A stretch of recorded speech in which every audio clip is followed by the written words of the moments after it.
Salut, j'espère que vous allez bien. J'espère que vous profitez très bien de votre week-end. Alors aujourd'hui, je vous apporte, ou bien je viens encore aujourd'hui dans cette vidéo pour vous parler tout simplement des études au niveau du Canada. Alors, si vous nous regardez en tant que nouvelle ou tout nouveau sur la chaîne, tout simplement, abonnez-vous dès maintenant. Mettez ça, c'est gratifiant.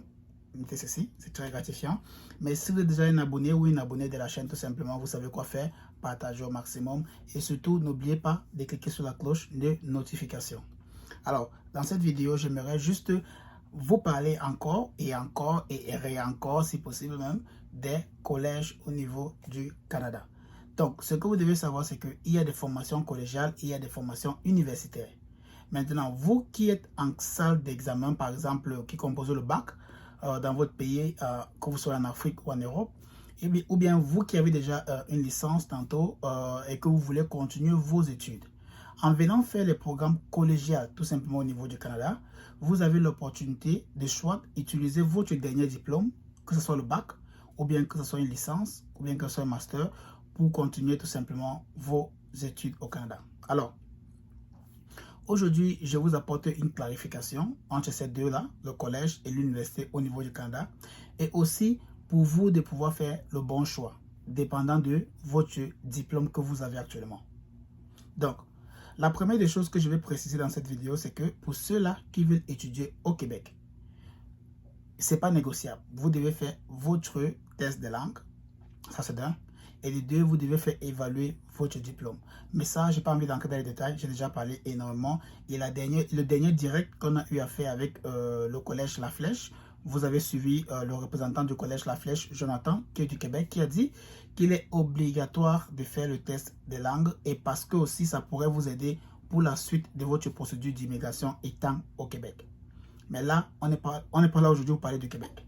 On est là pour parler principalement des collèges et des universités au niveau du Canada. Vous devez comprendre que pour ceux qui viennent pour étudier au niveau du collège, c'est des personnes là qui recherchent une opportunité après les études. Donc ça veut dire, vous avez peut-être une expérience déjà dans votre pays ou bien vous avez un diplôme et vous visez un métier en particulier en grande demande au niveau du Canada et vous voulez directement qu'après vos études ou bien pendant vos études, vous avez la main mise sur ce métier. Donc, je prends un exemple. Actuellement au Canada, il y a une grosse demande pour les éducateurs. Ça veut dire si tu es enseignant ou enseignante et que tu sais tenir les petits-enfants et que tu sais enseigner les petits-enfants primaires, secondaires, alors tu peux venir faire une formation collégiale parce qu'en faisant cette formation, tout simplement, tu as la connaissance du système éducatif au niveau du Canada. Donc, ce qui fait que ça serait plus facile pour les écoles ou les collèges au niveau du Canada de te faire confiance. En venant avec une éducation étrangère, ça ne sera pas vraiment, je ne vais pas dire à 100%, ça ne serait pas qualifiable. Parce que le Canada a son système éducatif, qui n'est pas forcément le même système éducatif de votre pays. Donc en venant faire une formation collégiale, tu viens apprendre dans le tas, tu viens apprendre exactement ce qu'ils enseignent aux enfants ici, comment est-ce que le système éducatif se passe au niveau du Canada. Et donc après cela, tu es sûr et garanti que tu pourras obtenir un travail comme éducateur à la petite enfance parce que c'est l'un des métiers les plus prisés actuellement. C'est l'un des métiers les plus demandés côté francophone au niveau du Canada. Donc, en venant pour une formation de courte durée, je te conseille tout simplement d'aller vers les collèges. Pour ceux-là qui recherchent des formations, on peut dire à long terme, des formations auxquelles ils veulent apprendre, ils veulent faire des recherches, ils veulent s'impliquer pour mieux comprendre la chose, tout simplement, je vous conseille d'aller vers les universités parce qu'à l'université, on fait des formations à long terme, des formations qui prennent un peu de temps pour pouvoir mieux vous expliquer la théorie avant d'aller dans la pratique. Mais avec les collèges, vous pouvez déjà vous mettre en pratique. C'est des formations à courte durée d'1 an, de 2 ans. Ensuite, après cela, vous entrez directement pour faire le métier là. Donc, vous ne faites pas peut-être une formation en tant qu'éducateur dans un collège pour ensuite aller faire dans la vente. Non. Ça ne se passe pas comme ça. Peut-être qu'en Afrique, peut-être que dans votre continent, je ne sais pas. Mais au Canada, quand tu viens faire une formation collégiale dans un programme bien spécifique, c'est parce que tu veux te lancer dans ce métier-là. Et c'est comme ça qu'on évalue. Quand tu vas faire ta demande d'emploi, on va évaluer quelle formation tu as dans ce domaine-là. Et s'il voit que tu as fait cela au Canada et que tu as un diplôme canadien, tu seras encore plus crédible que celui qui est de l'extérieur. Donc, voilà comment ça se passe, voilà comment c'est évalué cela. Donc, je vous conseille tout simplement d'identifier, avant de venir, avant de commencer même à postuler pour les différents programmes ou de faire les demandes d'admission pour un programme d'études, vous devez d'abord évaluer. Est-ce que j'ai envie de venir faire un programme collégial? Si j'ai envie de venir faire un programme collégial, alors ce que je dois faire, c'est d'abord d'identifier les métiers les plus demandés au niveau du Canada et ensuite aller faire ce programme-là dans un collège. Parce qu'en partant le faire dans un collège, ça serait moins cher, moins coûteux que d'aller le faire à l'université. De deux, vous allez directement vous impliquer dans la pratique. Vous pourrez avoir des stages, vous pourrez avoir des petits jobs dans ce même métier-là. Vous voyez un peu? Et de trois, maintenant, après vos études, vu si vous avez un emploi durant vos études, après vos études, c'est que sur à 90%, l'entreprise là pourra vous retenir parce qu'ils savent bien que vous vous formez actuellement dans un collège pour ce métier-là. Donc, ce qui fait qu'ils savent qu'ils ne payent pas pour ça. Ils savent qu'ils ne payent pas pour vos formations. Certaines entreprises, ici au Canada, ils ont ce qu'on appelle le remboursement scolaire. Donc, c'est un programme, c'est un bénéfice qui donne particulièrement aux étudiants étrangers qui sont venus étudier au Canada dans un programme bien spécifique auquel ils recherchent les employés au quotidien. Ils pourront vous donner un remboursement en tant que bénéfice. Donc, mais ce n'est pas obligatoire. Ce n'est pas toutes les entreprises qui le font.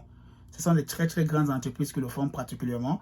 Donc, moi, j'avais eu cette opportunité-là que je travaillais pour une entreprise. Ils ont eu à me rembourser une partie. Donc, ils ne remboursent pas toute la totalité. Vous voyez, ils ne remboursent pas la totalité, mais ils pourront simplement dire, OK, parce que tu es un étudiant dans tel domaine, et que vu que nous, on recherche les personnes dans ce domaine-là, et on a vraiment envie que tu restes parce que tu fais du bon travail, et après tes études, on aimerait que tu restes avec nous. Donc, ils ont ces programmes, ces bénéfices-là qu'ils remboursent. Ça peut être $1000, ça peut être $2000, ça dépend de l'entreprise en général. Donc, voilà pourquoi il est plus profitable pour vous qui sortez par exemple de l'Afrique et qui veulent venir étudier au niveau du Canada, aller vers les programmes collégiaux. Mais avant d'y aller, faites d'abord vos recherches pour identifier les différents métiers les plus demandés. Ensuite, prenez un programme d'études et lancez-vous dans un collège pour faire juste ce programme-là. Ce qui est sûr, à 80-90% de chances, vous aurez votre emploi immédiatement après vos études. Donc, je sais qu'après ça, vous allez me poser la question de savoir quels sont donc ces métiers les plus demandés au niveau du Canada. Quels sont les métiers où on recherche vraiment la main-d'œuvre au niveau du Canada. Je vais citer quelques-unes. Je ne pourrai pas citer le tout parce qu'il y en a tellement, mais je vais citer quelques-unes beaucoup plus concentrées sur les francophones. Le premier ici, on parle bien sûr de l'éducation à la petite enfance. J'ai déjà parlé de ça. Le deuxième, c'est l'informatique. Peu importe dans quel domaine d'informatique vous êtes, sachez que les informaticiens sont recherchés au niveau du Canada. Choisissez simplement un programme en informatique, lancez-vous dans un collège, recherchez maintenant le collège et commencez le programme d'études là-bas. Étant même étudiant, faites les demandes de recherche d'emploi dans une entreprise que vous êtes informaticien, vous vous formez en informatique dans tel collège et que vous aimeriez bien sûr continuer dans le même domaine après vos études. Vous voyez un peu? Ça peut facilement aider les entreprises à vraiment tenir compte qu'on a déjà une personne qui s'est formée dans un collège, donc ils évitent de payer cela pour vous, ou bien ils évitent même de trop se stresser. Ensuite, après cela, c'est que sur 90% des chances, l'entreprise va vous retenir. Parce que l'entreprise ne voudrait plus dépenser l'énergie, le temps et les ressources pour recruter d'autres personnes, nouveaux ou nouvelles, et ensuite commencer encore à les former à nouveau. Vous voyez un peu? Donc, c'est plus bénéfique pour eux. Une personne qui s'est formée déjà et qui travaille avec eux, comme ça, ils pourront le retenir ou la retenir à la fin de ses études. Voilà.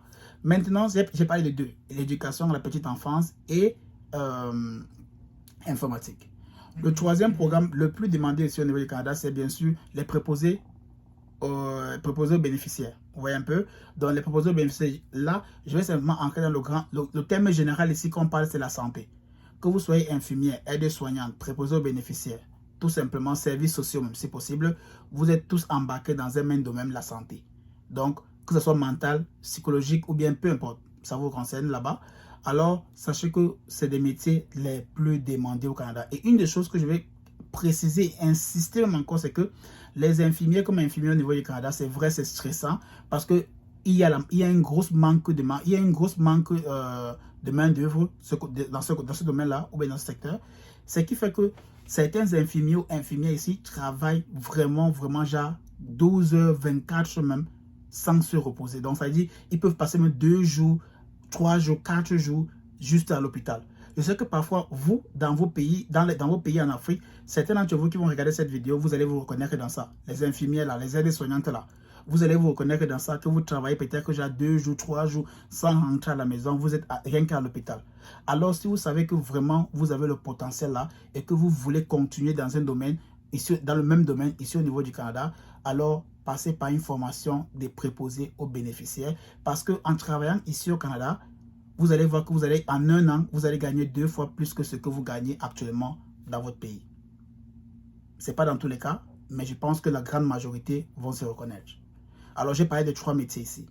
Éducation dans la petite enfance, informatique, santé.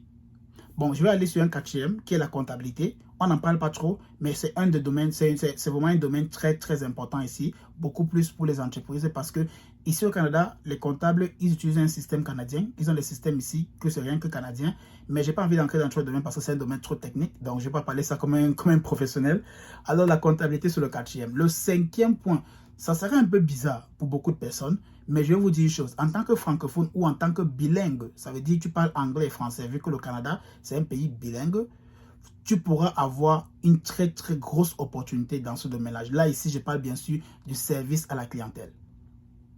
Du service à la clientèle. Pour ceux-là qui sont très très bons au service à la clientèle, que vous soyez vendeur, que vous soyez... on appelle ça comment, service client, que vous soyez, peu importe, mais que votre domaine est lié à service à la clientèle, sachez qu'il y a une grosse demande côté banque, côté industrie, côté peu importe l'entreprise au niveau du Canada. Ce que vous devez savoir, c'est que le monde occidental, tout simplement, c'est un monde auquel les entreprises sont plus fiables côté service client. Ça veut dire, ce qu'ils vendent, c'est bon. Mais ce qu'ils veulent en savoir plus, ce qu'ils veulent savoir derrière la vente, c'est est-ce que le client est satisfait ou pas. Et ceux-là qui s'occupent de cela majoritairement, ceux-là qui aident les clients à bien utiliser les produits, ceux-là qui aident les clients à comprendre leur niveau de satisfaction en fonction d'un produit, alors c'est le service à la clientèle. Donc voilà un gros domaine auquel il y aura toujours une grosse demande d'ouvriers au niveau du Canada. Que vous soyez francophone ou bilingue, ça c'est l'opportunité à ne pas manquer. Service à la clientèle. Beaucoup de personnes ont parlé de ça, beaucoup de personnes ne vont pas parler, mais moi je le dis, si vous avez au moins ne serait-ce qu'une petite expérience dans cela, très bon, mais je vais encore vous conseiller de venir faire un programme d'études, que ce soit 1 an ou 2 ans au niveau du Canada, ce qui est sûr, vous aurez un emploi à 99% de chances. Service à la clientèle. Donc, j'ai précisé ici, voilà les 5 métiers auxquels j'ai identifié, j'ai vraiment observé et j'ai constaté qu'il y a une grosse demande dans cela.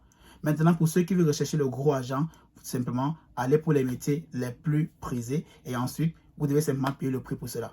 Alors, vous avez compris dans cette vidéo la différence entre un collège et l'université. Le collège est bien plus favorable pour celui qui sait qu'il n'a pas beaucoup d'argent, qui sait qu'il n'a pas vraiment envie d'investir tellement d'argent juste pour étudier. Alors, il faut aller pour le collège 1 an ou 2 ans.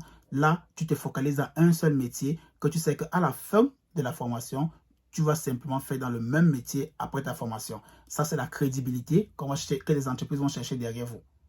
Donc, ne ratez pas cette opportunité. Venez étudier au Canada sur une voie d'ouverture au succès, à beaucoup de choses. Tout dépend de votre mental, tout dépend de votre objectif dans la vie. Donc, si cette vidéo vous aide énormément ou bien va vous aider, surtout n'hésitez pas, partagez au maximum. Abonnez-vous si ce n'est pas encore le cas. Mettez ceci, c'est très important, c'est gratuit, c'est gratifiant aussi de notre côté. Et on se voit bientôt pour une prochaine vidéo.